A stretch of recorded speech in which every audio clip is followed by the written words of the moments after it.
అండి అందరికీ ఎలా ఉన్నారు? అందరూ ఏం తిన్నారు ఇవాళ? ఈరోజు నేను కరివేపాకు ఎట్లా స్టోర్ చేసుకోవాలో చూపిస్తాను. మీరు కూడా ట్రై చేయండి, బాగా వర్కౌట్ అవుతుంది పాడైపోకుండా. ఇది మా మమ్మీ ఊరు నుంచి వస్తూ తీసుకొచ్చింది అనమాట. సో దీన్ని ఎట్లా స్టోర్ చేసుకోవాలి, ఎక్కువ రోజులు ఎలా వస్తుందో నేను చెప్తాను. కరివేపాకు తేంగానే ఇట్లా తూసి పోసుకొని డబ్బాలో పెట్టుకొని ఫ్రిడ్జ్లో పడేస్తే అది 4 రోజులకే పాడైపోతుంది, అంత కిందంతా పాడైపోతుంది.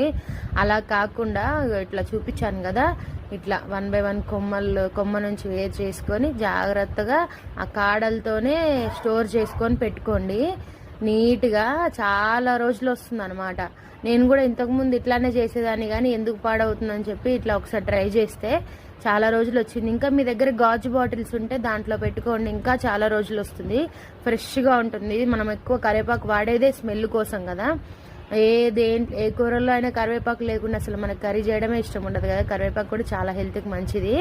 అందుకని మీరు మంచిగా స్టోర్ ఎలా చేసుకోవాలో చూసుకోండి. మనం కొనుక్కొచ్చుకొని వేస్ట్ చేసుకోవడం కంటే జాగ్రత్తగా పెట్టుకోవడం మంచిది కదా. ఇదిగోండి, ఇట్లా మళ్ళీ తెచ్చుకొని పెట్టుకున్నాం కదా అని ఆ దాన్ని అంతా ఒకటే దగ్గర ఇరికిచ్చి పెట్టకుండా వేరే వేరే బాక్సుల్లో 2 బాక్సుల్లో సరిపోయేలాగా పెట్టుకుంటే మీకు చాలా రోజులు ఉంటుంది అనమాట. స్మెల్ కూడా ఏం పోదు, ఎంత ఫ్రెష్గా ఉంటుంది. మీరు కూడా ఒకసారి ట్రై చేయండి ప్లీజ్. నా ఛానల్ని లైక్ చేయండి, షేర్ చేయండి, సబ్స్క్రైబ్ చేయండి.